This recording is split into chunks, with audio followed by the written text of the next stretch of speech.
Le projet d'assainissement total, piloté par les écoles pour répondre à la problématique de l'accès à l'eau et aux services d'hygiène et d'assainissement adéquats dans certaines écoles du Burkina.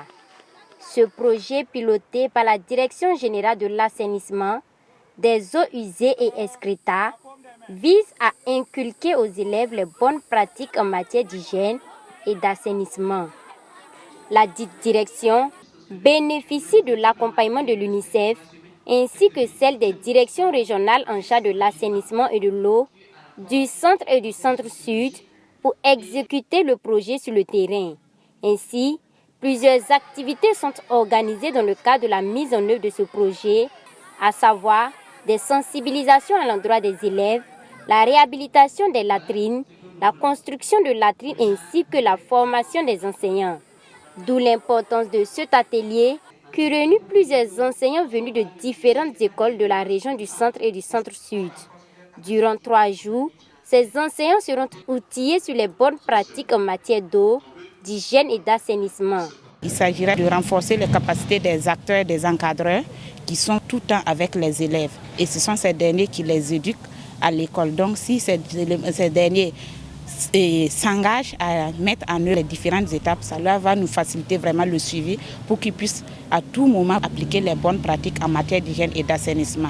Donc l'objectif de cette formation, c'est vraiment de solliciter leur engagement à la mise en œuvre des différentes activités. Il s'agira de mettre des processus pour l'engagement même des élèves vraiment à adopter cette pratique et maintenir les acquis qui seront engrangés au cours de la mise en œuvre des différentes activités.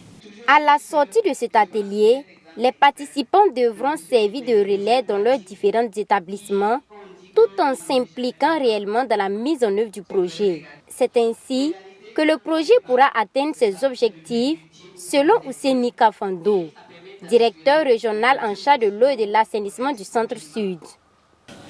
Comme on le dit, et tout part de l'enseignement, de l'éducation.